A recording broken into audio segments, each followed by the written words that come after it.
जी। अ, दोस्तों नमस्कार, मैं आपका होस्ट और दोस्त मोहन नेवरिया, जागो लोधी समाज के इस कार्यक्रम में संवाद एवं मुलाकात में आज श्री धर्मपाल सिंह जी लोधी, जो कि लक्ष्य के राष्ट्रीय प्रमुख हैं, उनका मैं हार्दिक स्वागत करता हूँ, वंदन करता हूँ, अभिनंदन करता हूँ। वे अपना क्योंकि मैं उनके बारे में कितना क्या बताऊँगा, क्योंकि मुझे उनके बारे में बहुत कम पता है, लेकिन मैं उनसे आग्रह निवेदन करूँगा कि वो थोड़ा अपने बारे में बताएँ और थोड़ा अपने कृतित्व के बारे में बताएँ और उसके बाद समाज को लेके उनके जो विचार हैं, जो काम वो करना चाहते हैं, जो काम उन्होंने किए हैं, वे आपको बताएँगे। तो मैं माननीय धर्मपाल सिंह जी लोधी को आपके बीच प्रस्तुत करता हूँ। माननीय आपका हार्दिक स्वागत है।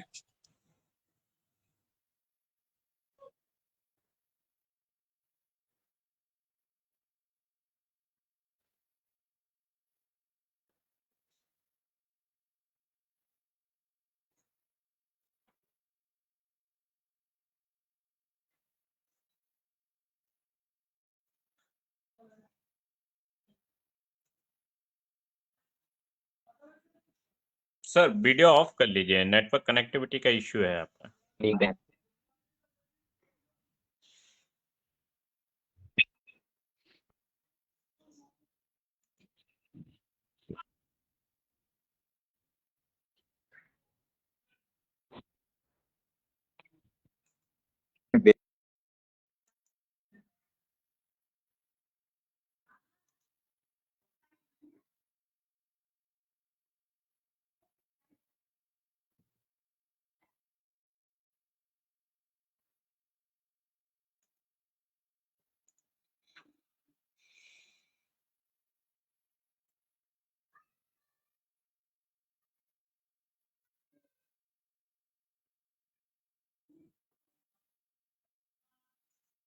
शेयर कीजिए।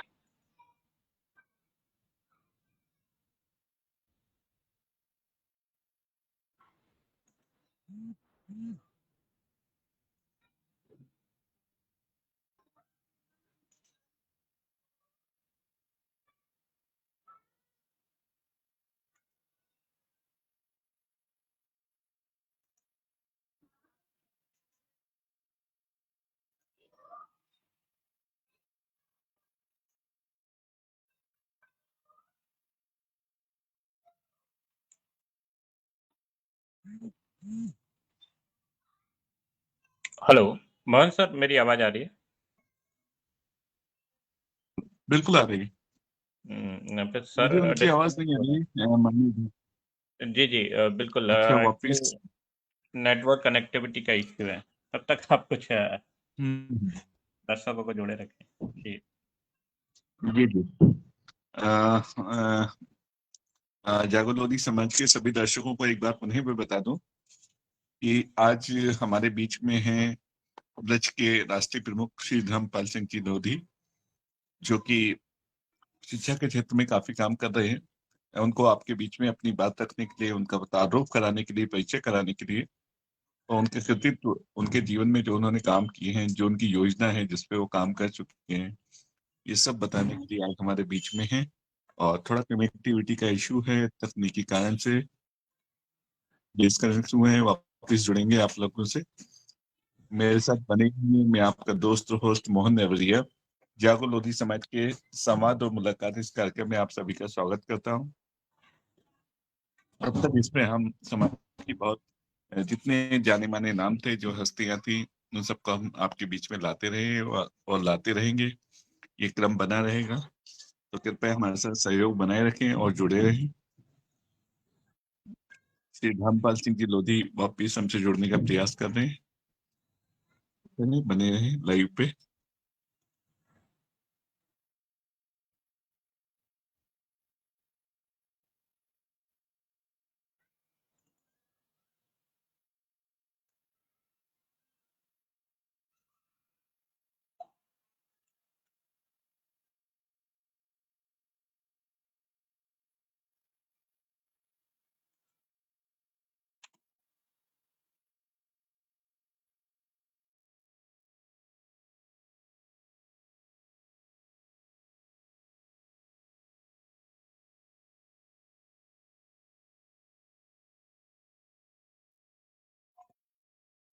कैलाश जी प्रयास कर रहे हैं जोड़ने का।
जी सर, अब जी बढ़िया क्वालिटी आ रही है। जी, जी। हाँ, अब शायद क्लियर आ रही होगी पिछली जी सर, बिल्कुल। बिल्कुल, बिल्कुल। ताकि और क्लियर हो जाए। जी, जी, बिल्कुल। जी जी आप जारी कर सकते हैं सर। जी जी जी जी, आपका स्वागत है, पुनः स्वागत है, जी कृपया जारी रखिए। जी जी जी पुनः मैं खेद व्यक्त करता हूँ, कनेक्टिविटी की वजह से आप सभी से मैं डिस्कनेक्ट हो गया था।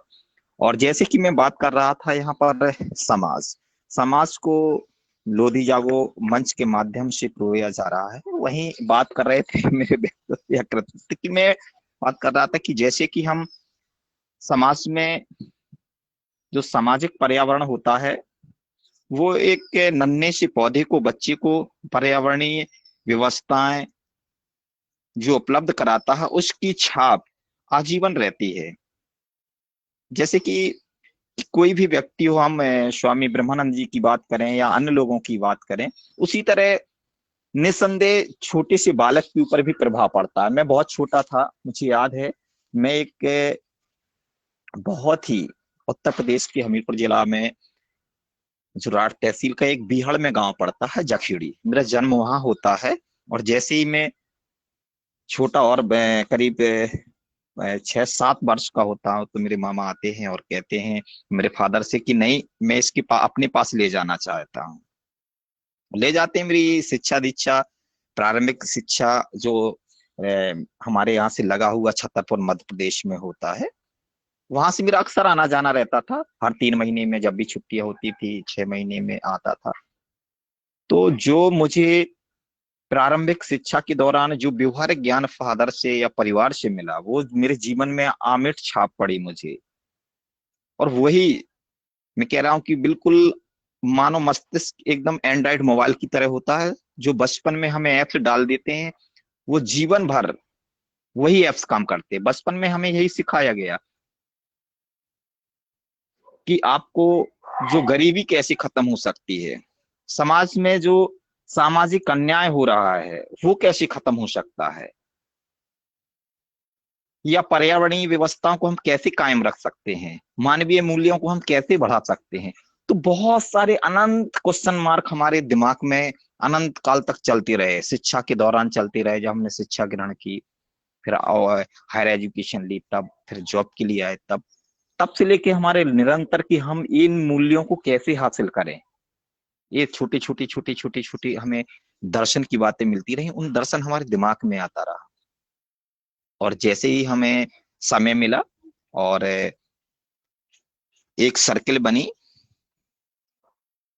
एक संगठन बना, उस संगठन के माध्यम से हमने एक परिवार तैयार किया, लक्ष्य परिवार। लक्ष्य परिवार के माध्यम से हमने जो छोटे छोटे बिंदुओं के रूप में हमें जो दर्शन, ज्ञान, सिद्धांत मिले, उनको हमने समाज को व्यवहारिक माला में या व्यवहारिक रूप देने की कोशिश कर रहे हैं। मैं बता रहा था अपने बचपन के बारे में कि जब मैं एक बार आया था तो मैं गांव में कुछ सहपाठियों के साथ में खेत में गया और वहां पर छोटे छोटे बच्चे थे चिड़ियों के, वो मैं पकड़ के लाया। जब पकड़ के आया, शाम का समय थे, बहुत ही आवाज चू चू चू की आवाज कर रहे थे। मेरे फादर आए और मेरे फादर ने मुझे हल्का सा डांटा। मुझे याद है, मैं बहुत छोटा था, कि बेटे, यदि आपको कोई जंगल में पकड़ के ले जाए, कहीं दूसरी जगह ले जाए और हमेशा के लिए मुझसे और आपकी माँ से अलग कर दें, तो कितना ज्यादा दुख होगा हम लोगों को, और आपको कितना दुख होगा। मुझे याद है आज भी, मैं बहुत छोटा था, जहां से मैंने वो छोटे छोटे चिड़ियों के बच्चे पकड़े थे, मैं वहीं पे उतने ही समय अंधेरा होने जा रहा था, मैं छुड़ाया और मेरी आंखों में आंसू थे। वो दृश्य, मैं बहुत छोटा था, अभी तब से लेके अभी तक मेरे दिमाग में है कि यही मानवीय मूल्य है। हम प्रकृति को, जब हमें प्रकृति सब कुछ दे सकती है, तो हम प्रकृति को जितना भी छोटे रूप में दे सकते हैं, हमें देना चाहिए। और वो एप्स आजीवन नहीं छाप मिटती है। बचपन में जो एप्स डाल दिए, कहते हैं ना, गीली मिट्टी की तरह मानो बच्चा होता है, शिशु, उसको बचपन में जो रूप डाल दिया जाता है, देवते या दानों का, दानव बना दो या देवता बना दो, जो दैत्य और देवता, अगर हमने देवता का रूप दे दिया, देवता से मेरा ऐसा है कि जो अच्छे कृत्य करते हैं, दैत्य से मतलब जो बुरे कृत्य करते हैं। अगर हमने बचपन में ऐसे उसको आदतें डाल देते हैं, ऐसे डिसिप्लिन, अनुशासन डाल देते हैं, तो निश्चित रूप से वो देवत्व को प्राप्त कर लेता और हमेशा अच्छे कृत्य, सकारात्मक कार्य करते हैं जी। और वो आज से आप लोगों के बीच में लक्ष्य के रूप में पूरे हिंदुस्तान में चल रहा है। और लक्ष्य ने जो आज मुकाम समाज में हासिल किया और समाज को आगे बढ़ाने का काम कर रहा है, मुझे नहीं लगता है कोई भी मानव सभ्यता के लिए किसी भी प्रकार की कमी हो। हमें मानव सभ्यता को आगे बढ़ाने के लिए, मानवीय मूल्यों को प्राप्त करने के लिए, मानवीय संस्कृति को ऊंचाइयों पर ले जाने के लिए, इसके साथ साथ सामाजिक, आर्थिक, राजनीतिक उन्नयन के लिए सबसे महत्वपूर्ण है शिक्षा। अगर हम शिक्षा उन जगह पर पहुंचा दें जो शिक्षा से वंचित हैं, वंचित नहीं है तो उसका महत्व नहीं जान रहे हैं, और महत्व जान रहे हैं तो उसका प्रयोग नहीं कर रहे हैं, तो हमें तीनों चीजों से कनेक्ट कर देना है। जहां नहीं है वहां पहुंचाना है, जो नहीं जान रहे हैं उनको जानाना है, और जो उसके प्रयोग से वंचित है उनको प्रयोग बताना है। तो ये काम लक्ष्य बाखूबी कर रहा है, लक्ष्य परिवार हिंदुस्तान में। जैसे कि लक्ष्य परिवार का नारा है, लक्ष्य चला गांव की ओर। गांव में अभी भी ऐसे बहुत सारे परिवार है समाज में जो निश्चित रूप से शिक्षा से कटे हुए हैं, कटे हुए नहीं हैं तो उसके प्रयोग से वंचित हैं। तो हमें उनके प्रयोग के, उनके लाभ, उनके अनुप्रयोगों से भी उनको जोड़ना है।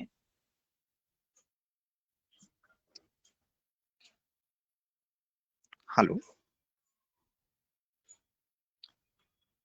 और इसके साथ साथ हमारा एक ध्येय रहा है कि जब हम मानव सभ्यता के प्रारंभिक दौर में थे, उस समय भाषा और लिपि का विकास नहीं हुआ था, तो हमारे अंदर भावनाएं उगती थी कि हमें कुछ कहना है, पर हम कुछ नहीं कह पाते थे। सिर्फ उस समय मानव सभ्यता, सिर्फ जो भी आवाज निकली थी मोटी जी होती थी, और एक आवाज आती थी, हुआ हुआ की। संप्रेषण कोशिश करते थे कि हम अपनी संवेदनाएं भेजें किसी को, लेकिन नहीं पहुंच पाते थे। हमारी हुआ की आवाज आती थी उस समय, कोई ये एहसास नहीं होता था हम क्या कह रहे हैं, लेकिन उसी के पीछे दौड़ पाते थे। एक सिंबॉलिक, एक प्रतीकात्मक भाषा का प्रयोग करते थे उस समय। लेकिन मानव सभ्यता ने धीरे धीरे, हमने क्या शब्द गढ़े, भाषा और लिपि का विकास हुआ, और भाषा और लिपि के विकास ने मानव को निरंतर आगे बढ़ा दिया। और आज से मानव सभ्यता का लगभग 56 लाख वर्ष का जो क्रमिक विकास है, हम उस पीक पॉइंट पे चल रहे हैं। वो सिर्फ और सिर्फ है शिक्षा। इसलिए शिक्षा मानव सभ्यता के सर्वश्रेष्ठ बिंदुओं पे आगे, मानवीय मूल्यों को आगे ले जाना है, तो हम शिक्षा को शीर्ष पे रखते हैं। और जब शिक्षा को शीर्षस्थ रखेंगे तो निश्चित तौर पे मानव सभ्यता को उन्नयन दौर पे ले जाएंगे हम। जी विजय जी।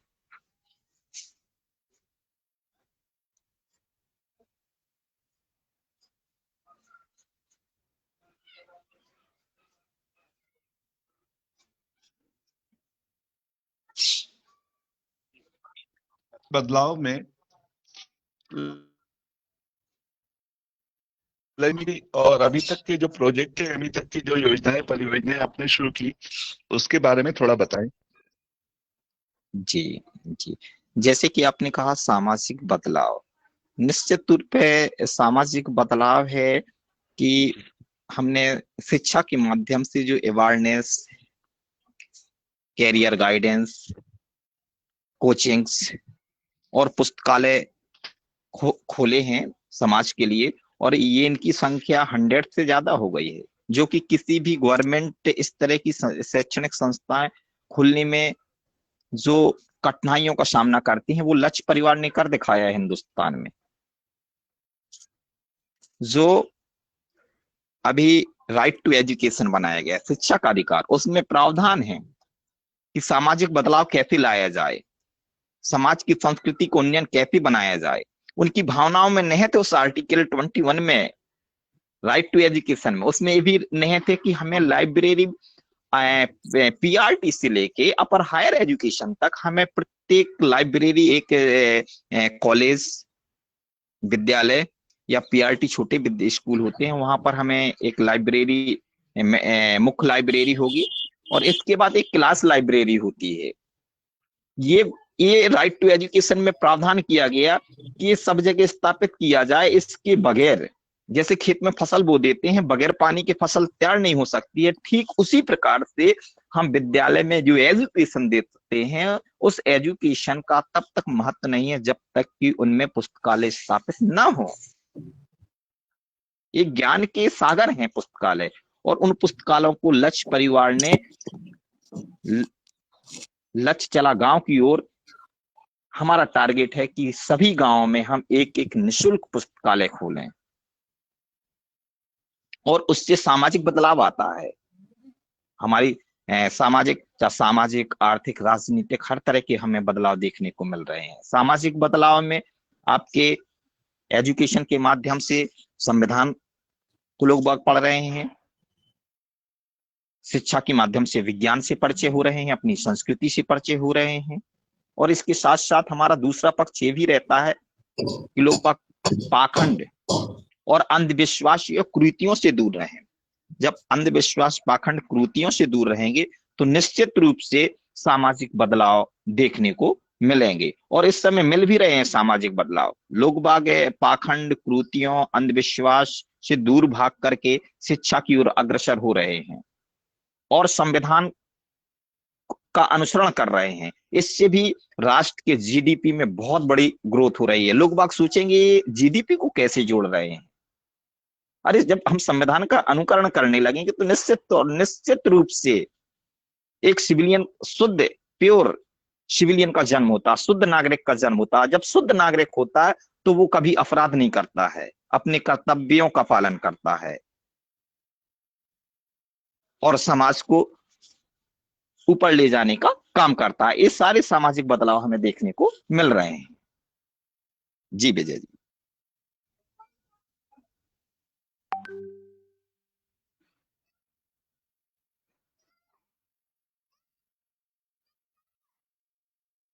कहाँ और किस तरह के क्षेत्र करने वाला है, या सामाजिक के लिए भी कुछ काम करने वाला लक्ष्य? जी, आवाज थोड़ा क्लियर नहीं आ रही, फिर से आप जी।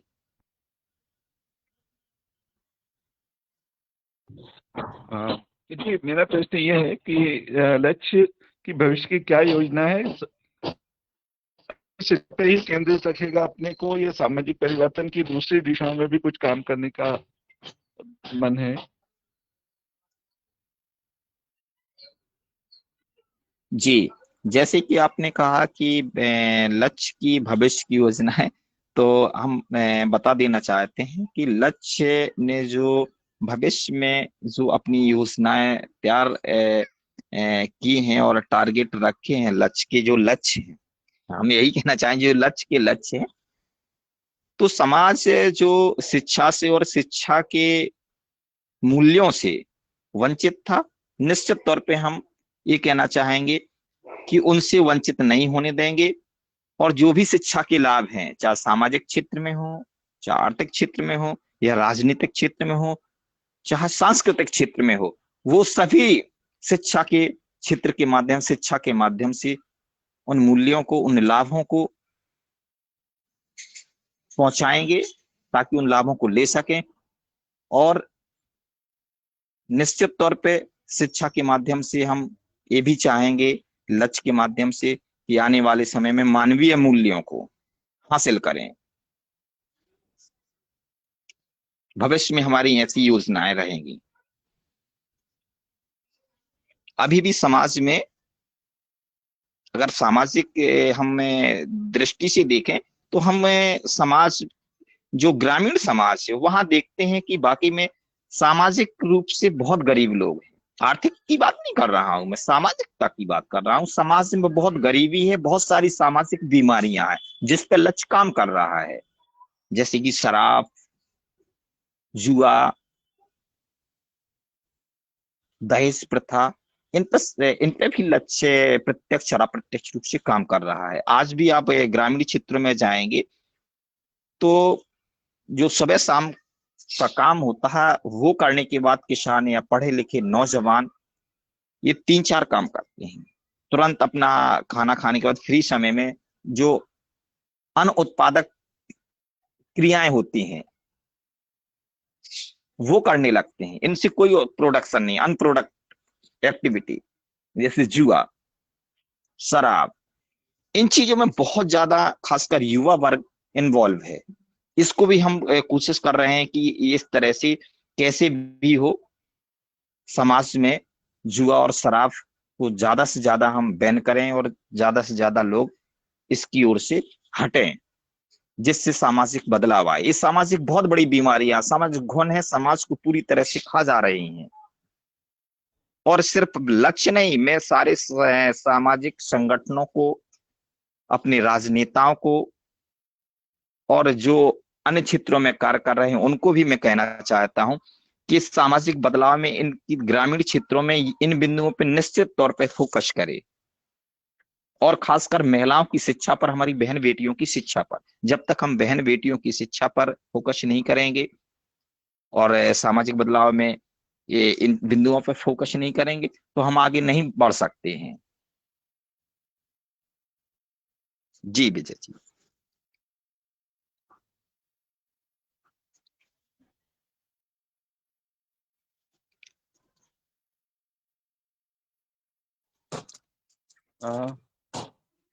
मुझे लगता है कनेक्टिविटी अभी ठीक मिल रहा है आपकी।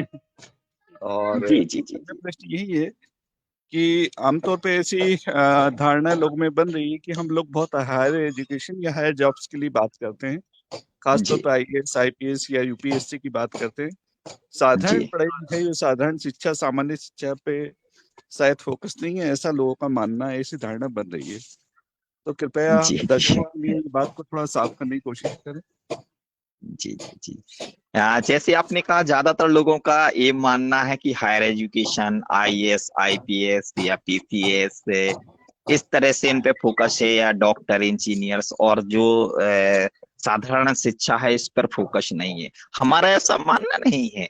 हमारा मानना है कि जो परिवार में क्लाइमेट होता है, जहां तक उसके संसाधन होता है, निश्चित तौर पे हम तो ये कहेंगे कि जहां तक है शिक्षा दी जा सकती हो, वहां तक पॉसिबल हो, जहां तक मे भी पॉसिबल, जहां तक भी संभव है, हमें शिक्षा जरूर देती रहनी चाहिए। और हमें एक तरह से भी व्यवसायिक पाठ्यक्रम को बच्चों को करा देना चाहिए। इसकी मैं पक्षधर हूँ कि व्यवसायिक पाठ्यक्रम को करा देना चाहिए 12th के बाद या बीए बीएससी के बाद, ताकि एक व्यवसाय से वो जुड़ जाए और अपना जीवन यापन करने लगे। और जीवन यापन करने लगेगा तो उसकी आर्थिक स्थितियां मजबूत हो जाएंगी और वो अपने अभिभावक पे निर्भर नहीं रहेगा। इसके हम पक्षधर हैं, लेकिन हम इसके भी ज्यादातर पक्षधर हैं। हम ये भी कहते हैं कि ज्यादा से ज्यादा हमें उच्च शिक्षा लेती रहनी चाहिए। हमें निश्चित तौर पे हम जॉब करते रहे, साथ में हम शिक्षा भी लेते रहे। ये संभव है। और ऐसे उदाहरण है, बहुत सारे उदाहरण है। हमारे बहुत सारे ऐसे साथी हैं जो जॉब छोटी सी जॉब, जो हमारे मुख्य संयोजक आदरणीय अमरपाल जी हैं, पहले मैं बता देना चाहता हूँ, वो टीचर थे। टीचर के बाद फिर लेक्चरार में हुआ, फिर देखिए वो बाकायदा टीचर रहे, फिर लेक्चरार भी रहे, इसके बावजूद आपके सामने IRS।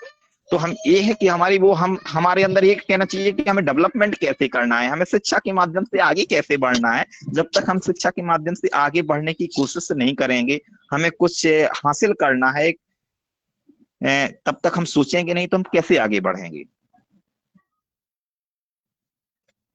जी विजय जी।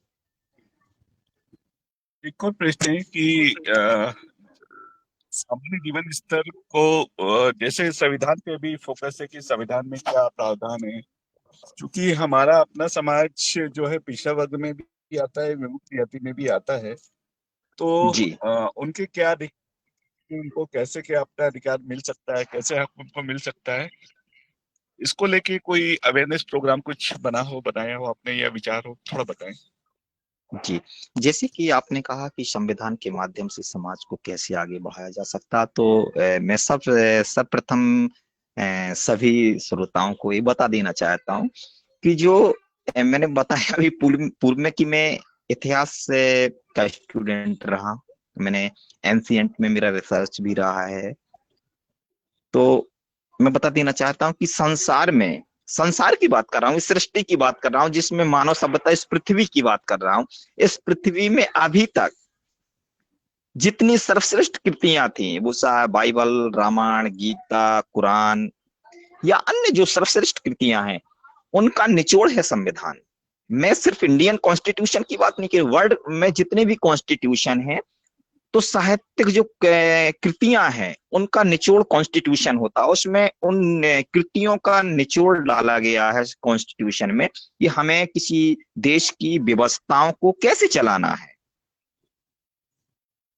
जब हमें सारे कृतियों का निचोड़ एक जगह मिल रहा है और उन व्यवस्थाओं को कैसे चलाना है, उसमें सारा ज्ञान पिरोया गया है, तो हमें बहुत साधारणता से उसको स्वीकार कर लेना चाहिए और हमें उसी के अनुसार चलना चाहिए। गवर्नमेंट भी लागू कर रही है, इम्प्लीमेंटेशन कर रही है, लेकिन हाँ, कुछ लोगों को हो सकता है कि आपत्ति हो सकती है, लेकिन मेरे ख्याल से किसी भी सिविलियन को संविधान से पवित्र कोई ग्रंथ नहीं हो सकता है सृष्टि में।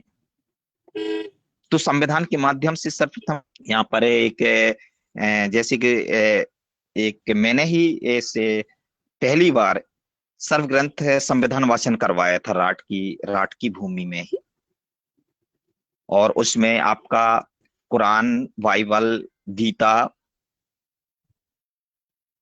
और गुरु ग्रंथ साहब, हिंदुओं के सारे 18 पुराण, 6 वेद, इसके साथ साथ बीचों बीच एक संविधान की खंडपीठ स्थापित की गई थी, जो संविधान वाचन हुआ था। संविधान वाचन, सर्व ग्रंथ संविधान वाचन।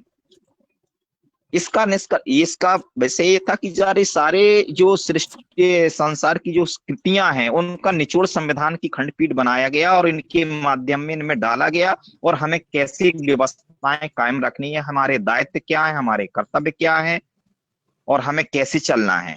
तो संविधान जैसे किसी भी देश या किसी भी राष्ट्र में अपराध कैसे बढ़ता है, अपराध क्यों बढ़ रहा है, और उस अपराध को कम कैसे किया जा सकता है? तो निस्संदेह संविधान का अनुपालन करने से अपराध कम हो सकता है, लड़ाई झगड़े और अग्रसर, जैसे खेती कैसे करना है, पशुपालन कैसे करना है, आपका फंडामेंटल राइट क्या है, हमारे अधिकार क्या है, सारे अधिकार दिए गए हैं। तो उन हम बता रहे जैसे सारे के सारे अधिकार, हमारे मौलिक कर्तव्य क्या हैं 11, हमारे अधिकार हैं तो हमारे कर्तव्य भी हैं। तो उन्हें, हाँ, उन कर्तव्यों के साथ साथ हमें एक तरफ अधिकार दिए गए हैं तो दूसरी तरफ हमारे कर्तव्य भी नहीं थे। इसके अलावा कार्यपालिका है, जुडिशियल है, न्यायपालिका है, न्यायपालिका का अपना कार्य, सरकार के भी अपने दायित्व हैं और उनके कर्तव्य भी हैं, जुडिशियल है। तो इसको हमने जब रखा गया सर्वग्रंथ संविधान वाचन, तो उसमें हमें निस्संदेह क्षेत्र में और अन्य जगह से बहुत अच्छा रिस्पॉन्स मिला। इसी के तहत लॉकडाउन में हमने मुख्य संयोजक, आदरणीय मुख्य संयोजक जी से अनुरोध किया कि आप अमृत कथा वाचन शुरू करें। तो उन्होंने पूरा आर्टिकल 1 से लेकर, यानी अनुच्छेद 1 से लेकर अनुच्छेद 395 तक की व्याख्या संविधान अमृत कथा वाचन के माध्यम से रखी गई, जो ऑनलाइन अमृत कथा वाचन होता था। तो ये तो बहुत ही अच्छा बदलाव इसके माध्यम से देखा जा रहा है, लोग बाग उसका अनुपालन कर रहे हैं।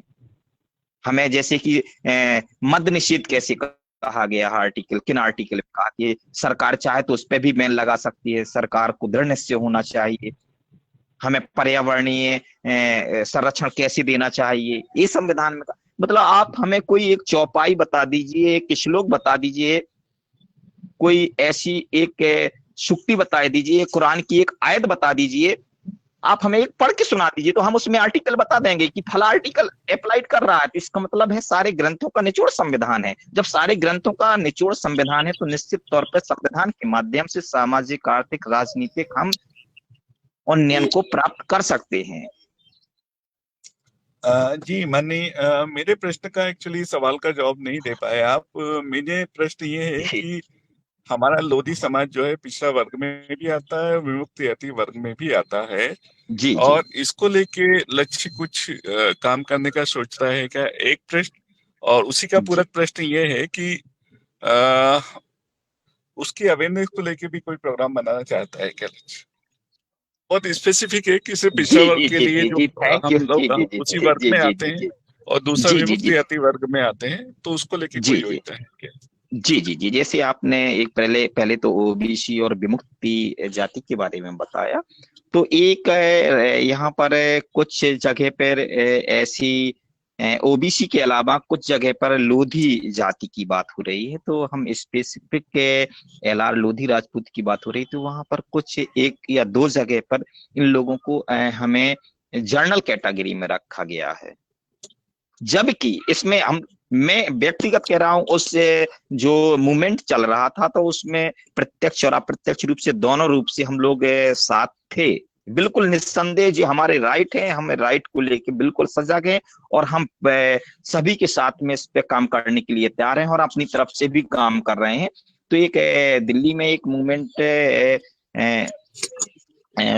शुरू किया गया था रामलीला मैदान में, ये पास भी हुआ था। और मैं चूंकि मेरा इस समय नाम लेना उस पवित्र आत्मा का अच्छा नहीं रहेगा, उन्होंने बहुत संघर्ष अभी वो नवयुवक कर रहा है और पिछली बार भी किया था। तो इन्होंने कहा था कि हमें क्यों जर्नल में रखा जा रहा है, पूरे हिंदुस्तान में जब ओबीसी में रखा गया है लोधियों को, तो हमें क्यों रखा जा रहा है?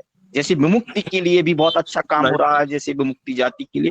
तो लक्ष्य निसंदेह बिल्कुल ऐसे मैं बात कर रहा, जैसे कि नए नए एंथ्रोपोलॉजी के हम बता देना चाहते हैं आदरणीय विजय जी, कि जो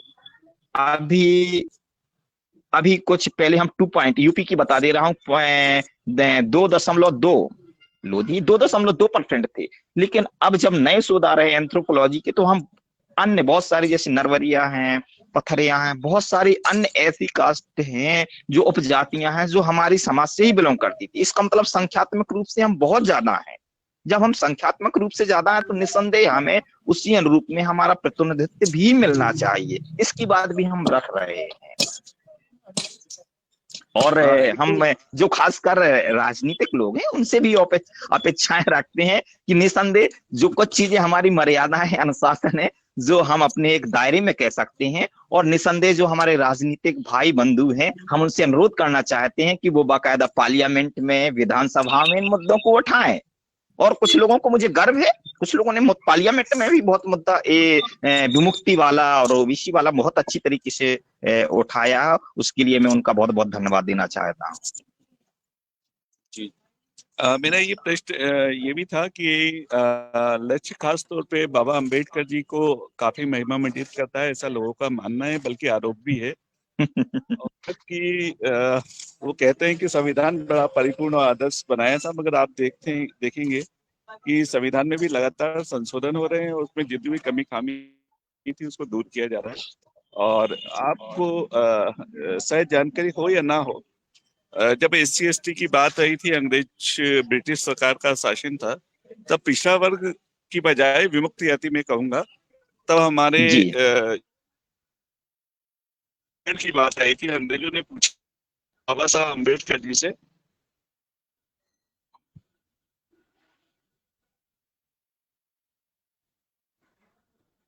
जी हमें कोई आपत्ति नहीं। ये सब चीजें ऑन रिकॉर्ड है। तो एक तरह से लोधी समाज का बाबा अम्बेडकर जी ने उनके हक जो के लिए पिछला बिल्कुल आपने डिनाई कर SC दिया ST के अलावा थोड़ा भी डिस्कनेक्ट हो रहा था, मैं बता रहे थे आपकी जैसे, और तो इसके बारे में और एक बार रिपीट कर दें आप। सिर्फ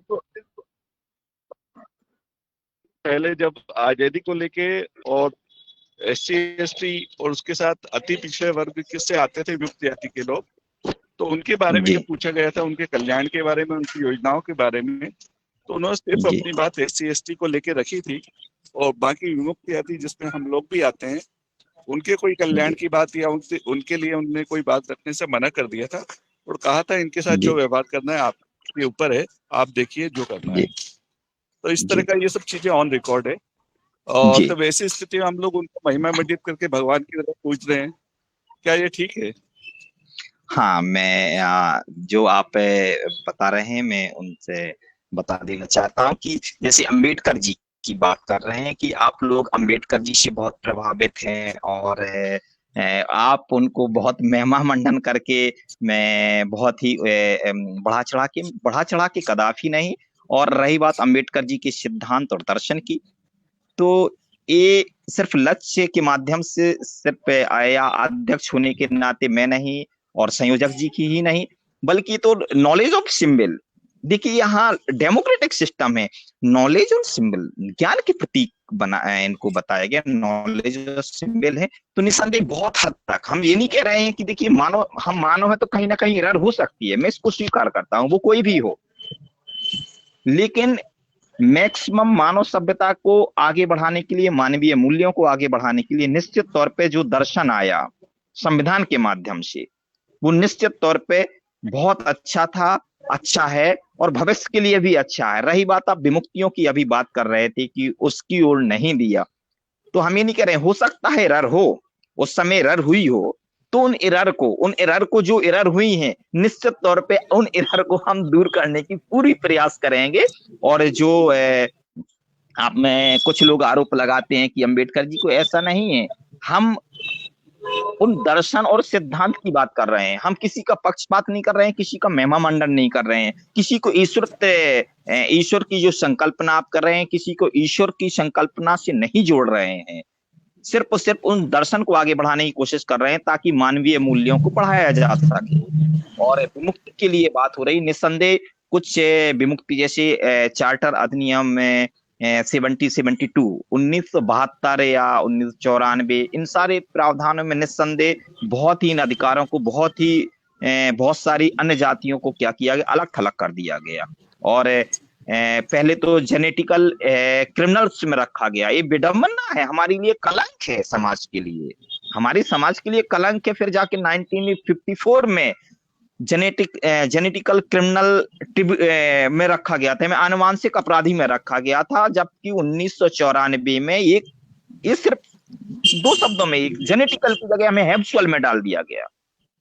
जो जेनेटिकल शब्द था आनुवांशिक, हमें उसको हैब्सुअल में डाल दिया कि आदतन अपराधी हम, जबकि क्या, अरे हम तो जंगल बीहड़ में रहते थे, जब उन बीहड़ से हमें हटाया गया, उन जंगलों को काटा जाने लगा, तो हमने अपने अधिकारों के लिए मांग की, और जब हमने अपने अपने अधिकारों की मांग की, तो ईस्ट इंडिया कंपनी या जो वर्तमान में उस समय उपनिवेशवाद के दौर में गवर्नमेंट थी, उन्होंने क्या किया कि हमें अपराधी घोषित कर दिया कि ये आनुवंशिक अपराधी है। मतलब हम अपने अधिकारों की बात करें तो हम आनुवंशिक अपराधी हो गए, हम स्वतंत्रता के बाद भी आनुवंशिक अपराधी रहे, जो हमारे लिए एक कलंक था।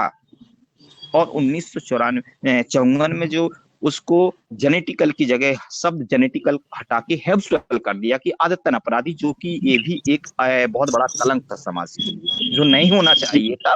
और इसमें अपने साथ गवर्नमेंट भी इस पे काम कर रही है, और गवर्नमेंट इस चीज को जानती है कि इस तरह की शब्दावलियां नहीं रहनी चाहिए। और समाज के लिए, जैसे विमुक्ति समाज के लिए भी, कोई मैं एक गवर्नमेंट के लिए नहीं कह रहा हूँ, कोई भी गवर्नमेंट हो, निसंदेह सोचने की मजबूर हो रही है। और वो होने की वजह शिक्षा है। जब हम अवेयरनेस नहीं रहेंगे, अपनी बात नहीं रखेंगे, जैसे आपने क्वेश्चन किया, मैंने बात रखी, और बहुत सारे लोग बात रखेंगे, तो निश्चित तौर पे जो हमारे राजनीतिक भाई बंधु हैं, वो भी निश्चित तौर पे उनकी भी जिम्मेदारियां हो जाती हैं, उन पे मोरल या नैतिक दायित्व बन जाते हैं, उन पे दबाव बनता है, और वो भी बात पार्लियामेंट में या फिर संविधान इसमें आपके विधानसभा में निश्चित तौर पे बात रखते हैं। जब बात रखते हैं तो निश्चित गवर्नमेंट कार्यपालिका पर दबाव बनता है, और इन सारी चीजों से हमें मुक्ति मिलती है। जी, इसका आशय ये अम्बेडकर जी ने कोई भूल की या लापरवाही हो गई उस समय, तो उसको हम ठीक करेगा। न देर होता तो 90 साल पहले विमुक्त जातियों को आजादी मिल गई होती, बल्कि उनको अधिकार मिल गए होते, बल्कि उनको फ्रीडम फाइटर का दर्जा मिल गया होता। आप ये देखेंगे एक बहुत बड़ी भूल है, ये ऐतिहासिक भूल है, अम्बेडकर जी की कहें या फिर जिसकी भी कहें, क्योंकि 1920 से पहले के जो हमारे लोग आजादी के लिए लड़े और जिनकी मृत्यु हो गई, जो शहीद हो गए, हमारी भारत सरकार आज भी नहीं मानती है। आपको अगर मालूम हो तो, ना रानी अवंतीबाई को मानती है, ना राजा हृदय शाह को मानती है, ना गोंड राजाओं को मानती है, ना बुंदेलाओं को मानती है, किसी को नहीं मानती है। आपको मालूम होगा 1871 में क्रिमिनल ट्राइब एक्ट आया था, जिसके अंदर 127 जातियों को जनजात अपराधी करार दिया था, और उनके लिए 31 अगस्त 1952 को आजादी के 5 साल बाद हैबिचुअल ऑफेंडर्स एक्ट लाके उनको आदतन अपराधी में फिर काउंट किया गया, जो आप बता रहे हैं।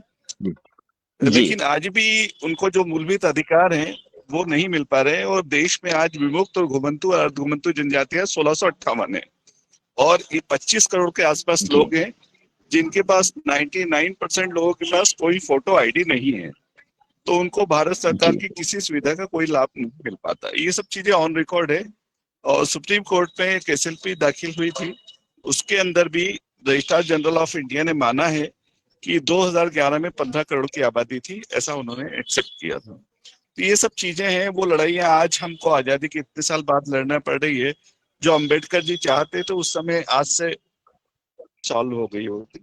खैर, अब मेरा अगला प्रश्न ये है कि पिछड़ा वर्ग को लेके काफी सारे आंदोलन चल रहे हैं। मध्य प्रदेश के बारे में एक छोटा सा ब्रीफ में आपको दूं। 93 जातियां मध्य प्रदेश में हैं, और सरकार ये कहती है कि अन्य जनरल की जातियां 53 वो चाहती है कि हम ओबीसी वर्ग में शामिल हों। ऐसे ही बात चल रही है उत्तर प्रदेश में, ऐसे ही देश के अन्य राज्यों में ये बात है, जहां भी भाजपा प्रशासित गवर्नमेंट है, वहां उनका कहना है कि 40 से लेकर 53-55 जातियां ओबीसी वर्ग में शामिल होना चाहती हैं। उसके लिए एक अध्ययन दल भी बनना है, और उसकी रिकमेंडेशन में फिर ये जातियां जुड़नी भी है। आप देख रहे होंगे मध्य प्रदेश में 14 से बढ़ा के 27% किया गया पिछड़ा वर्ग को, और उसके खिलाफ भी हाई कोर्ट में लोग चले गए हैं, उस पर अभी स्टे है। और ऐसे में अगर ये जातियां 150 के आसपास हो जाएंगी तो हमारा कंपटीशन और बढ़ जाएगा। इसको लेके कुछ प्लान है क्या?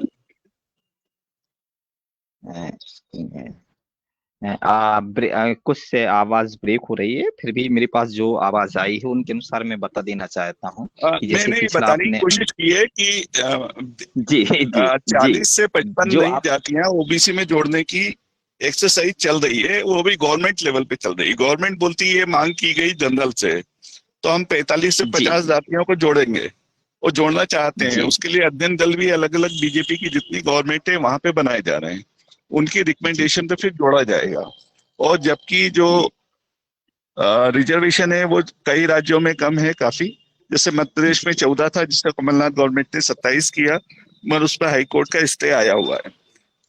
तो आज की तारीख में मध्य प्रदेश में 57% ऑलरेडी ओबीसी के लोग रहते हैं, 57। जी। ये बढ़ के 73% हो जाएंगे जब नई जातियां जुड़ जैसे गई। कि आप ओबीसी के बारे में बात कर रहे हैं, 53 जातियां 93 जातियां हैं मध्य प्रदेश जी। में, और 53 जातियां ऐसी हैं जो सम्मिलित होने के जोड़ने लिए की बात। बोल रहे हैं।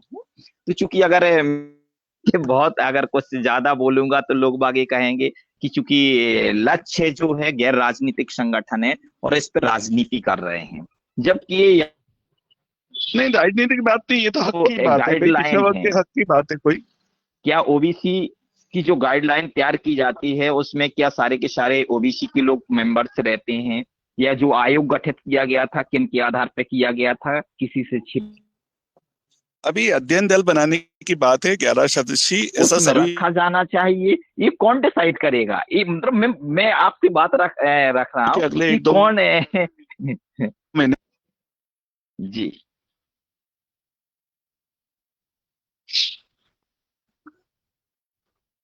जी।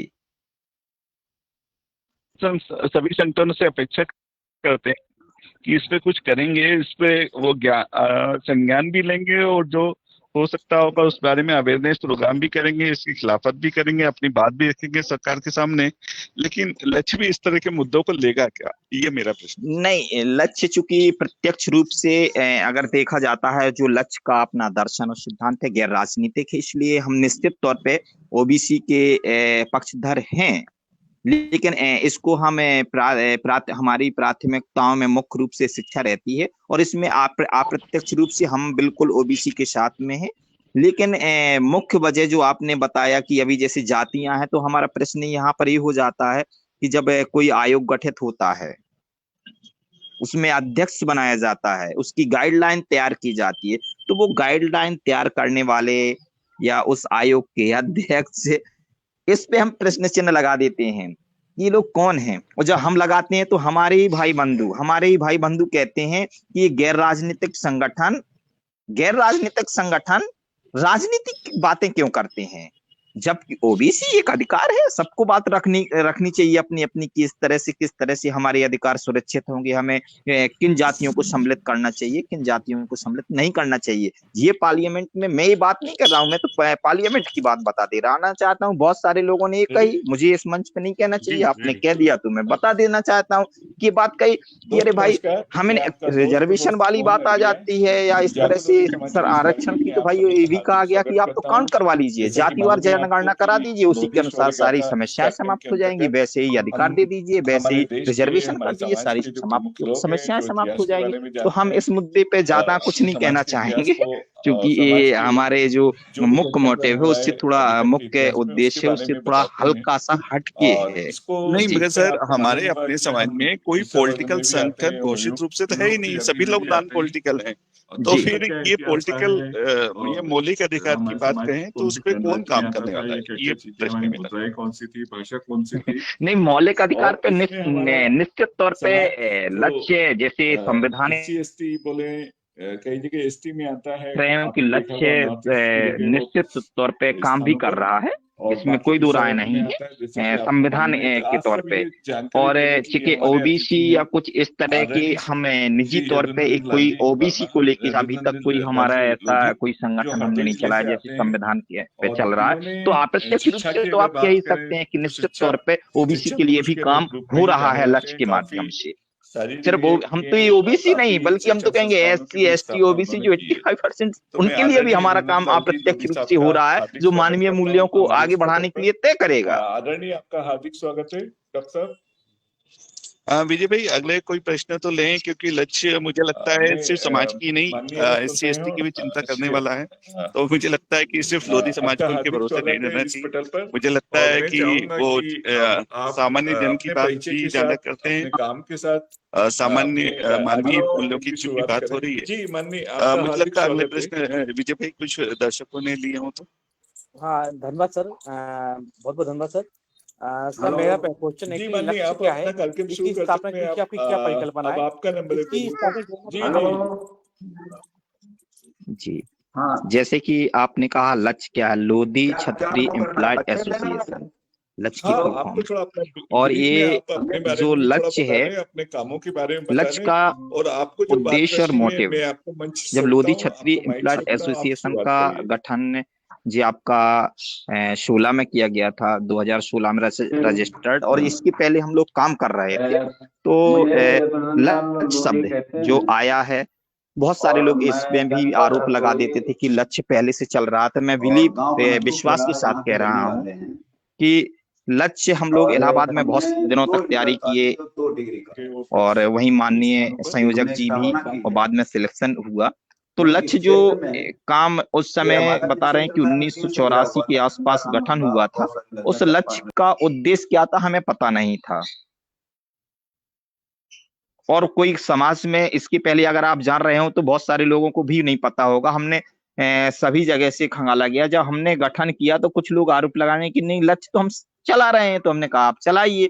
जब उन्होंने इस पे भी लगाया कि नहीं लक्ष्य का गठन नहीं किया जाए, अगर लक्ष्य पहले से अगर होता वो तो लक्ष्य जो तो हमारा रजिस्ट्रेशन नहीं होता। पहली बात बता देना चाहते हैं, तो हम संवैधानिक के तौर पे हम बिल्कुल लीगल हैं। हम राइट क्या था हमें पता नहीं जो बताया। फिर इसका उद्देश्य हमने बताया कि और कोई समाज में पहले अगर आप जान रहे हो तो बहुत सारे लोगों के माध्यम से सामाजिक आर्थिक सभी जगह से खंगाला गया। जब हमने गठन किया तो कुछ लोग आरोप लगाने कि नहीं लक्ष्य तो हम समाज का, हमने कहा आप चलाइए। जो सामाजिक उद्देश्यों की पूर्ति कैसे करते हैं, लगाया कि नहीं लक्ष्य का गठन नहीं किया जाए। अगर आर्थिक विषमताएं समाज में आर्थिक विषमताओं को हमारा रजिस्ट्रेशन नहीं होता। पहली बात हमें बता देना चाहते हैं। तो हम और यहाँ तक कि अब हम चूंकि जैसे कि मैंने बताया है कि राजनीतिक तौर पे उद्देश्य लक्ष्य राजनीतिक तौर पे आपका नहीं जुड़ा है, शिक्षा से बिल्कुल अलग है। इसलिए हम अप्रत्यक्ष रूप से हम समाज के साथ में हैं, लेकिन अप्रत्यक्ष रूप से हम राजनीति के लिए कहते हैं कि आगे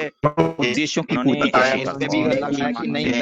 हमारे समाज में कोई राजनीतिक हमारे पॉलिटिकल कोई भी पार्टी जातिवाद नहीं होती है। पॉलिटिकल सभी जातियों का सभी लोगों का वोट चाहिए होता है। मैंने बताया संगठन समाज के लिए हो सकता है, विशेष एक समाज के लिए जाति के लिए हो सकता है, लेकिन जो पॉलिटिकल पार्टी की बात होती है वो सभी जातियों को सभी समुदायों के साथ में है। लेकिन आप लक्ष्य बनाया गया, हम बाकी में समाज मुक्त धारा से एक हमारी जैसे बिल्कुल जाता समाज में मुक्त धारा से कटी हुई थी, उसको जोड़ने के लिए हमारे समाज जो बनाया गया है वो लक्ष्य बनाया गया कि हम मुक्त धारा से कैसे बनाए और मुक्त धारा से समाज सभी कैसे जुड़े। ये समाज का मुख्य रूप यही होता है। संगठन समाज के लिए हो सकता है, विशेष एक समाज के लिए, लेकिन पार्टी की बात होती है वो सभी फिर से एक बार रिपीट करेंगे साथ में है। लेकिन आप लक्ष्य बनाया गया, हम बाकी में समाज जी लक्ष्य का जो लक्ष्य का संगठन लक्ष्य संगठन में जो सदस्यता है जो बनाया गया वो कोई भी एम्प्लॉयड नॉन एम्प्लॉयड बन सकता है। बनाया और जिस जो एम्प्लॉयड नॉन एम्प्लॉयड बन सकता है उसकी जो सदस्यता शुल्क डिसाइड की गई है संस्थापक सदस्यों वाले ग्रुप में अलग है, जो राष्ट्रीय कार्यकारिणी और आपकी जिला कार्यकारिणी प्रांतीय कार्यकारिणी के लिए निश्चित उनका जो वार्षिक शुल्क है वो डिसाइड कर दिया गया है। उसी वार्षिक शुल्क के माध्यम से शैक्षणिक गतिविधियां संगठन में जो सदस्यता है जो बनाया गया वो कोई भी एम्प्लॉयड नॉन एम्प्लॉयड बन सकता है।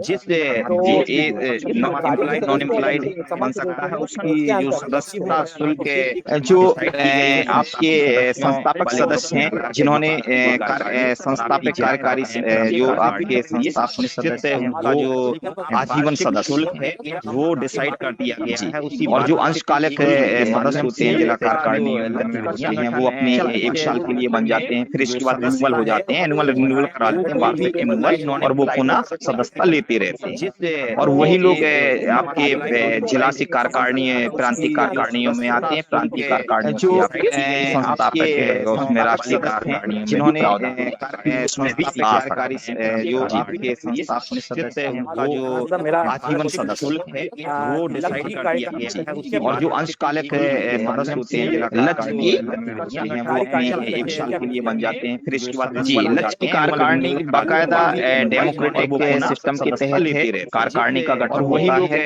और चाहे वो आपकी कार्यकारिणी राष्ट्रीय कार्यकारिणी हो या प्रांतीय कार्यकारिणी हो या जिला कार्यकारिणी, पूरी लोकतांत्रिक पद्धतियों पे होती है। जितने सदस्य बन जाते हैं सदस्य उसमें चुनाव होता है और उसमें चुनाव के बाद जैसे मतदान होता है। जो जितने लोग उसमें जैसे अध्यक्ष के लिए कुछ लोग खड़े होंगे, महासचिव के लिए होंगे, आपके लिए उपाध्यक्ष के लिए होंगे, संगठन मंत्री के लिए होंगे, उसमें आपस में वोटिंग होती है और वोटिंग के माध्यम से पदाधिकारियों और निर्वाचन अधिकारी महासचिव को बनाया जाता है और लोकतांत्रिक कार्यकारी महासचिव कर दिया जाता है। उनके डायरेक्शन में चुनाव संपन्न हो जाता है, उसमें चुनाव होता है और डेमोक्रेटिक सिस्टम से पदाधिकारी चुनाव के बाद जैसे मतदान होता है। जो जितने लोग उसमें जैसे अध्यक्ष के लिए कुछ लोग खड़े होंगे, महासचिव के लिए होंगे, आपके लिए लोधी समाज के विकास में लक्ष्य निश्चित तौर पे और वोटिंग जो पदाधिकारी विकास की मुख्य धारा से समाज कटा हुआ है।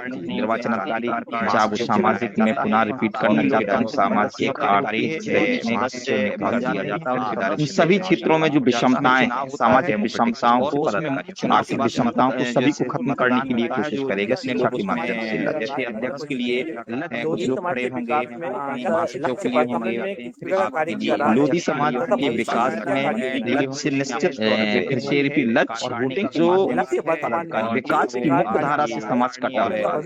निर्वाचन अधिकारी जैसे वर्तमान में लक्ष्य का नारा है लक्ष्य चला गाँव। हमारा टारगेट इस समय लक्ष्य चला गाँव का हो रहा है कि हम गाँव तक कैसे पहुंच बनाए। और मैंने प्रारंभिक में बताया था कि 3 बिंदु है। शिक्षा, जो शिक्षा से वंचित हैं उनको शिक्षा तक शिक्षा दिलवाए, जो उसके अनुप्रयोगों से उनके प्रयोगों से वंचित है और उनके लाभों से वंचित है, उन लाभों से उन प्रयोगों से उनको परिचित कराएं। और इसी के तहत लक्ष्य ने क्या किया, चलो गांव की ओर सभी गांवों में एक एक निःशुल्क पुस्तकालय साक्षात कोचिंग्स उपलब्ध कराने के लिए कार्य प्रणाली अपनी शुरू कर दी है। और इस समय वर्तमान में और मैंने निःशुल्क कोचिंग और पुस्तकालय खोले जा चुके हैं। लक्ष्य और भविष्य में लक्ष्य की कार्य योजना रहेगी कि हिंदुस्तान के जितने भी लोधी समाज बाहुल गांव हैं सभी जगह हम निःशुल्क पुस्तकालय और कोचिंग संस्थान डाल दें ताकि जो शिक्षा से वंचित हैं, निःशुल्क जो उसका लाभों से प्रयोगों से वंचित हैं वो भी उपलब्ध लाभान्वित हो सके और समाज की विकास की और समय वर्तमान में और मैंने निःशुल्क कोचिंग और पुस्तकालय खोले जा चुके हैं।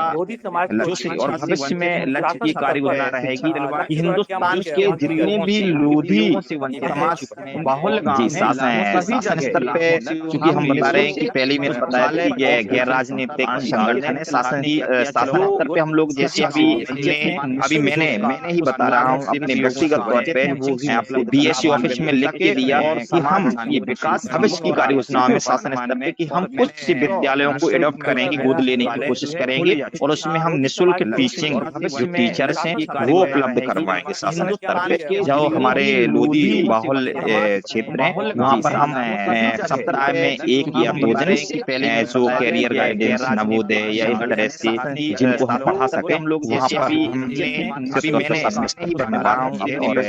हमारे लगभग अन्य जगह भी इसका भविष्य की कार्य योजनाओं में शासन स्तर में कि हम कुछ विद्यालयों को एडॉप्ट करेंगे, गोद लेने की कोशिश करेंगे और उसमें हम निःशुल्क टीचिंग जो टीचर्स हैं वो उपलब्ध करवाएंगे। जो हमारे लोधी बाहुल क्षेत्र है वहाँ पर हम सप्ताह में 1 या 2 दिन जी निश्चित तौर पे जैसे आपने अमर शहीद अवंतीबाई अमर शहीद गुलाब सिंह जी और स्वामी ब्रह्मानंद निश्चित तौर पे अन्य जगह भी हमारे समाज के लिए इनका बहुत बड़ा दर्शन है और उन दर्शन को हमें समाज तक कैसे पहुंचाना, बहुत सारे लोगों तक अभी इनके जीवन के बारे में नहीं जानते हैं। तो हम निश्चित तौर पे हमारे लक्ष्य के माध्यम से लक्ष्य पदाधिकारी, लक्ष्य स्वयंसेवक बहुत सारा लिटरेचर इस समय साहित्य का सृजन कर रहा है जी निश्चित। और कुछ हमने भी अनुरोध किया शहीद समाज के साहित्यकारों से किन महापुरुषों पर आप लिखें साहित्य के संप्रेषण और स्वामी या विचरण इनके माध्यम से ये बहुत सारे संवाद के माध्यम हमारे समाज इनको महापुरुषों घर घर तक पहुंचा रहे हैं। और जैसे कि मैं देख रहा हूँ 2015 या 14 के पहले लोगों तक अभी इनके जीवन के बारे में नहीं जानते। डोर टू डोर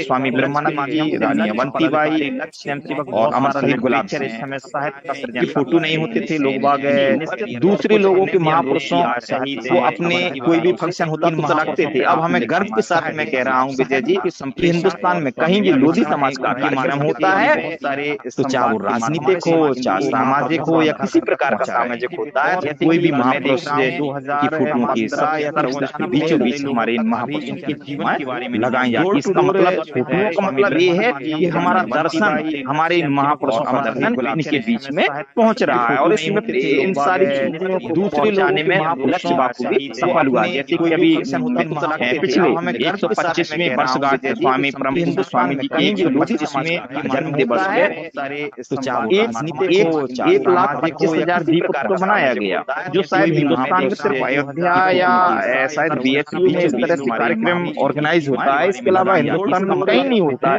उसके भी भव्य कार्यक्रम उनकी हमारे जो बीएनपी डिग्री कॉलेज वहाँ आयोजन किया गया। उसमें लक्ष्य की बहुत बड़ी इस बार भी लक्ष्य परिवार राठ ने दीपोत्सव स्वामी जी के बनाया गया। रानी अवंती, मैं बता देना चाह रहा हूँ, रानी अवंतीबाई जो सोशल मीडिया और ट्वीट पे शायद वर्ल्ड लेवल पे टॉप मोस्ट सबसे ज्यादा सोशल मीडिया पे जन्म दिवस रानी अवंतीबाई का इस बार मनाया गया। ये हमें गर्व की बात है। और ये बात सोशल मीडिया के माध्यम से, ट्वीट के माध्यम से सरकार तक भी पहुंचती है कि कहीं ना कहीं इन महापुरुषों के साथ में अंश दिखाई की बहुत बड़ी पिछले वर्षों में हुआ है, जो अब नहीं होगा। सर, लोधी समाज का बहुत ही गौरवशाली इतिहास रहा है। 1857 की क्रांति खासकर मध्य प्रदेश में उनकी जगह अधूरी है सर। तो लेकिन हमारा गौरवशाली इतिहास को लिखा नहीं गया, बताया नहीं गया। तो इसके पीछे आपको क्या क्या कारण नजर आता है सर? हाँ, जैसे आपने कहा 1857 की क्रांति में हमारा निश्चित तौर पे गौरवशाली इतिहास रहा है। और इतिहास गौरवशाली इतिहास रहा है, लेकिन इसको निश्चित तौर पे इन इतिहासकारों जो उस समय हमने बताया कि हमारे पास हमारे साहित्यकार और हम लोगों में एजुकेशन का अभाव रहा, शिक्षा में अभाव रहा। और जो इतिहास लेखन थे वो अन्य लोग थे। तो उन्होंने क्या किया, इतिहास लेखन में निसंदेह मैं कहना चाहता हूँ इतिहास के स्टूडेंट होने के नाते कि इतिहास के साथ साथ 1857 की क्रांति और इस जो वाकई में मुख्य कर्णधार थे उनको निसंदेह उनके साथ में अन्याय हुआ है। जो हकीकत है उसको छिपाया गया है, जो नए शोधों में अब आ रहे हैं। छिपाने से कोई इतिहास, देखिए इतिहास छिपाने से विजय जी छिपता नहीं है, कभी ना कभी तो भर के आएगा। जो घटनाएं हुई हैं वो घटनाएं उस समय तत्कालिक निसंदेह तत्कालिक साहित्यकार और इतिहासकारों ने कुछ दबाया, कुछ हद तक दबाया, लेकिन नए शोधों में नहीं दबाया जा सकता है। और नए शोध आपके सामने आ रहे हैं। सर, मेरा अगला क्वेश्चन है, क्या कारण है कि लोधी समाज उस गति से तरक्की नहीं कर सका जितना अन्य समाज? इसको दूर करने के क्या उपाय है और इसका क्या माने रीजन आपको नजर आता है सर? जी, जैसे कि आपने कहा कि अन्य समाजों से लोधी समाज पिछड़ा रहा है और विकास की मुख्य धारा से कटा रहा है। इसके पीछे मुख्य कारण रहा कि हम बीहड़ में रहे हैं, और बीहड़ में रहने के लिए बीहड़ से हम बाहर नहीं निकल पाए हैं। जबकि हमारे ही पैरेलल, हमारे समकक्ष की अन्य जातियां एसटी की हैं, कुछ एसटी की हैं, कुछ ओबीसी की हैं। वो उन बीहड़ से, उन जमीनों का मोह त्याग करके या अन्य चीजों से निकल के शिक्षा के क्षेत्र में आई, और शिक्षा के क्षेत्र के साथ साथ में व्यवसाय के लिए, मजदूरी के लिए शहरों को पकड़ा उन्होंने। और शहरों को पकड़ने से क्या हुआ, उनका संचरण हुआ। उन्हें लगा कि नहीं, हमें कुछ आगे बढ़ना है। जैसे कि हमें बचपन में बताया जाता था कि एक अन्य समाज जैसे यादव वर्ग है कहा जाता था, वो अपने गांव स्तर से या बीहड़ में दूध डिब्बा में दूध भर के शहर में जाते थे और शहर में वो दूध बेच आते थे। वहां से पैसा नहीं, पैसा कम, वहां की संस्कृति, सामाजिक, आर्थिक संस्कृति को उस डिब्बे में लाते थे, अर्थ भी लाते थे। सामाजिक जो उन्नयन हो रहा था उसको भी इस खाली डिब्बे में लाते थे, और अपने घर में, अपने मन मस्तिष्क में लाते थे कि हमें अपने बच्चों को कैसे पढ़ाना, अपने सामाजिक लेवल कैसे बदलाव। उन चीजों से हम वंचित रहे। जैसे कि हमें बहुत देखने को मिल रहा कि अब अब ये समय आ गया, अब निश्चित तौर पे बहुत क्रांतिकारी है ये पुनर्जागरण। हम एक तरह से ये कहें लोधी समाज का पुनर्जागरण अब शुरू हुआ है, जो कि सैकड़ों साल पहले पुनर्जागरण रेनेसां यूरोप में कब हो गया था, भारत में 16वीं शताब्दी में पुनर्जागरण हुआ, जबकि लोधी समाज का पुनर्जागरण अब हो रहा है। और निश्चित तौर पे बाद में जरूर हुआ, ये मैं भी दावे के साथ मैं अपना अनुभव बताना चाहता हूँ, जितने बाद में हुआ उतनी तेजी से रेनेसां होगा और बहुत अमूल चूल परिवर्तन लोधी समाज में आपको देखने को मिलेगा। सर मेरा अगला क्वेश्चन है सर, हमारे समाज में बहुत सारे संगठन बन रहे हैं सर, तो यही संगठन में बहुत सारे संगठन समाज के लिए हितकारी हैं या हितकारी हैं? नहीं, मेरा अपना व्यक्तिगत मानना है, जैसे जितने भी समाज, जैसे जैव विविधता है, निश्चित तौर पे बायोडाइवर्सिटी बनी रहनी चाहिए, ये अच्छी है समाज के लिए। कोई ना कोई हर क्षेत्र में काम कर रहा है, इसमें हमें ये नहीं कहना चाहिए कि ये है, लेकिन सकारात्मक, मैं भी बात कर रहा हूँ, नकारात्मक नहीं होना चाहिए, नेगेटिविटी में नहीं जाना चाहिए, हमें नकारात्मक व्यू में नहीं जाना चाहिए, सकारात्मक सोच रखनी चाहिए।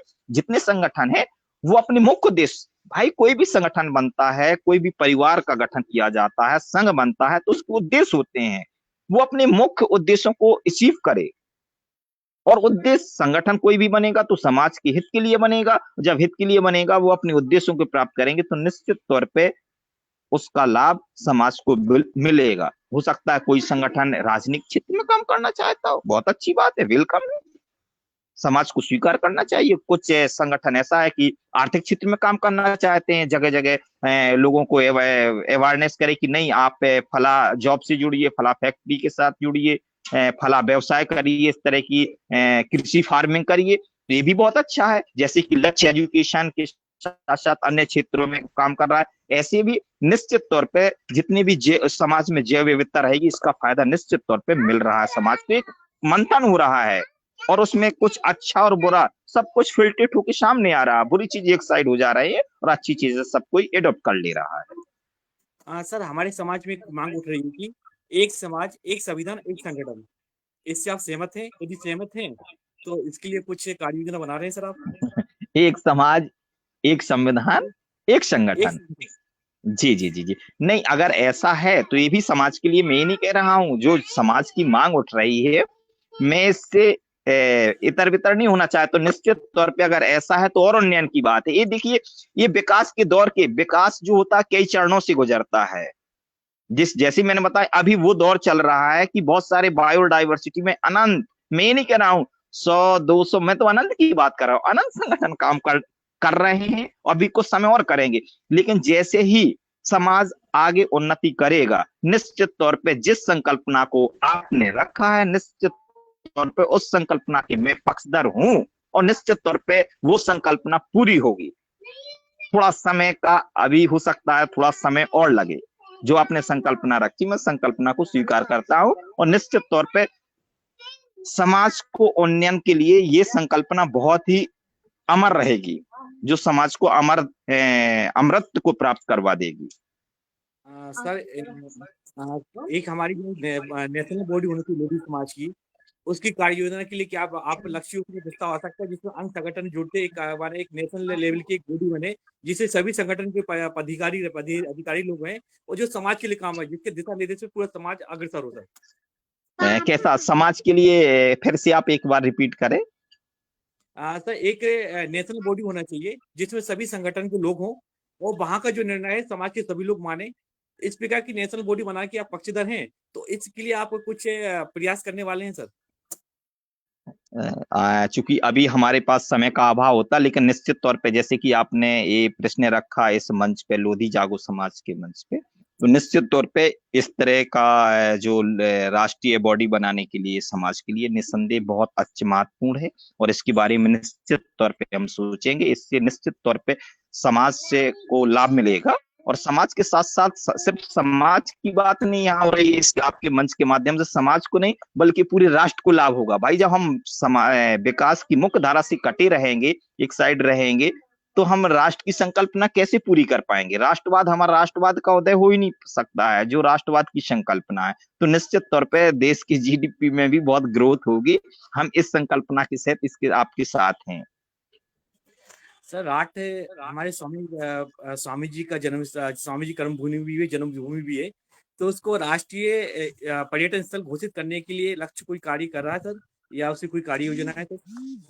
जी, जैसे कि आपने कहा ये लक्ष्य परिवार स्वामी ब्रह्मानंद जी के बारे में, तो निश्चित तौर पे जैसे कि अभी पिछले वर्ष लक्ष्य परिवार राट के माध्यम से ही एक समिति रजिस्टर्ड हो गई थी। पहले लक्ष्य के तहत पुरस्कार ये हम चाहते थे बिल पे जाएगा और निश्चित तौर पे दिया जाएगा।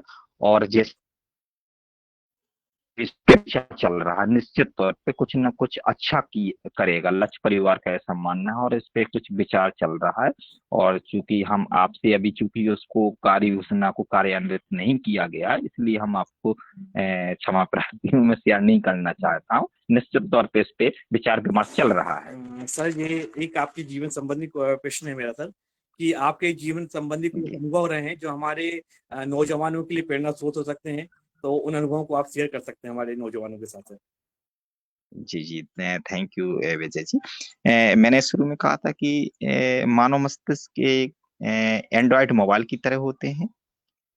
सुखाले जो बिल्कुल एकदम प्लेन पेपर्स होता है, उसमें जो जो हमें एफ डाल देते हैं वैसे ही वर्किंग करने लगते हैं।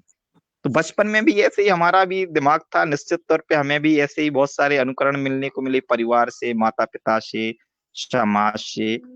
ऐसी बहुत सारी घटनाएं हैं जो हमें सीखने को मिली। मैं छोटा है, मुझे याद है कि जो मेरे बड़े भाई थे घर पे, जो सबसे बड़े भाई थे घर पे खेती करते थे, तो मामा जी आए और कहने लगे कि नहीं, इनको यहाँ शिक्षा यहाँ नहीं देनी, यहाँ का क्लाइमेट अच्छा नहीं था। सीधा उनका ये कहना था, यहाँ का क्लाइमेट नहीं है और इनको निश्चित तौर पे धर्मपाल को हम चाहते हैं कि दूसरी जगह भेजा जाए, वहां रह के शिक्षा ग्रहण करे। तो मैंने देखा, मैं बता रहा हूँ, तब से आज तक का मैंने बदलाव देखा। जो उस दौरान मेरे बचपन में मेरा जन्म हुआ था, सिर्फ जन्म हुआ गांव में। इसके बाद मैं बचपन में 5-8 साल का था, तो मैं वहां छतरपुर चला गया मामा जी के साथ में। उस दौरान में जो मेरे साथ में थे, आज भी छोटी स्मृतियां हैं, वो शायद वहीं पर हैं। जन्म जरूर उसी समय हुआ है, उसी काल में हुआ। अभी भी मैं गाँव में जाता हूँ, तो वो जो अंतर है, अनंत काल का जो अंतर हमें देखने को मिल रहा है, वो सिर्फ और सिर्फ इसलिए अंतर है कि मुझे शिक्षा, मैंने बचपन से जो मुझे सकारात्मक शिक्षा दी गई और जो मैंने हासिल कर ली, इसलिए मैं यहाँ आ गया। और जिन्होंने शिक्षा नहीं ली है, वो सिर्फ समाज के नहीं, अन्य समाज के लोग हैं, वो आज भी उस ग्रामीण इलाकों में अपने खेती वगैरह करते हैं। खेती के साथ साथ जो सामाजिक बीमारियां हैं, उनसे भी लिप्त हैं, उन बीमारियों में भी फंसे हुए हैं, चाहे जुआ हो, शराब हो। ये सिर्फ मैं एक उदाहरण अपना नहीं प्रस्तुत कर रहा हूँ, बल्कि समाज की उन कड़ी को बताना चाहता हूँ। तो निस्संदेह ये बदलाव था, बहुत बड़ा बदलाव था कि मैं निस्संदेह एक बहुत ही पिछड़े हुए गांव से जब शहर जाता हूँ, तो निश्चित तौर पे बहुत बदलाव देखने को मिलता है। और ये किसी भी एक ग्रामीण क्षेत्र के बच्चे के लिए बहुत बड़ा बदलाव है। सर मेरा आप हमारे समाज को कैसा देखना चाहते हैं, इस परिकल्पना को साकार करने के लिए आप या आपका संगठन क्या कर रहा है, या हम सबको क्या करना चाहिए सर? जी, समाज को उन्नयन के लिए लक्ष्य निरंतर कार्य शिक्षा के माध्यम से कर रहा है और करता रहेगा। और भविष्य में हमारी ऐसी कार्य योजनाएं रहेंगी कि समाज निश्चित तौर पे उन्नयन हो और समाज के विकास की मुख्य धारा से जुड़ जाए। जिस प्रकार हिंदुस्तान में अन्य अन्य जातियां विकास की मुख्य धारा से जुड़ी हैं, सामाजिक आर्थिक उन्नयन है उनका, सांस्कृतिक उन्नयन है, राजनीतिक वर्चस्व, ऐसे ही हम चाहते हैं कि निश्चित तौर पे सभी प्रकार के हम अपने अचीवमेंट प्राप्त कर लें। ये हमारा लक्ष्य परिवार का उद्देश्य है। सर कार्यक्रम के अंत में हमारे कार्यक्रम को देख रहे, सुन रहे युवाओं और समाज के बंधुओं को आप क्या संदेश देना चाहेंगे सर? मैं सभी आप लोधी जागो मंच के माध्यम से हिंदुस्तान के अपनी समाज के खासकर युवा पीढ़ी से ये कहना चाहता हूं कि वो आने वाले हमारे भविष्य को, हमारे बच्चों को अधिकतम शिक्षा कितनी दे सकते हैं दिलवाएं। हो सकता है वो अपने एक रोटी कम खाएं, एक कपड़ा कम पहने, लेकिन शिक्षा ज्यादा से ज्यादा दिलवाएं। और इन सामाजिक बीमारियों से, क्योंकि ये पौधा होता है, बच्चे पौधे होते हैं, और खेत जब फसल होती है, पौधे होते हैं, तो हमें उसमें बहुत सारे खरपतवार से अपने बच्चों को बचाना होता है। और वो खरपतवार है सामाजिक बीमारियां, जुआ, शराब, इन अपवादों से हमें अपने बच्चों को बचाना है, और खासकर हमारे जो ग्रामीण इलाके हैं उन वहां पर बचाना है। जी जी। और मैं लोधी जागो मंच के माध्यम से आप सभी श्रोताओं का, और विजय जी आदरणीय आपका, मोहन जी आपका, कैलाश जी आपका, आप सभी का बहुत बहुत आभार व्यक्त करता हूं। मैं अपना का सौभाग्य समझता हूं कि आपने मुझे इतना समय दिया और लोधी जागो मंच पर बुलाया। इस सभी के लिए मैं आपको बहुत बहुत आभार व्यक्त करता हूँ। सर आपको भी बहुत बहुत आभार कि हमारे आप पटल जागो लोधी समाज ग्रुप के पटल पर आए और अपनी बात को बहुत सटीक रूप से जनता माने समाज के सामने रखी, और हमारे समाज के नौजवान और बंधु को एक तरह से मार्गदर्शित किया। इसके लिए सर आपको बहुत बहुत धन्यवाद, बहुत बहुत धन्यवाद। Thank you Vijay ji, thank you. Okay, thank you.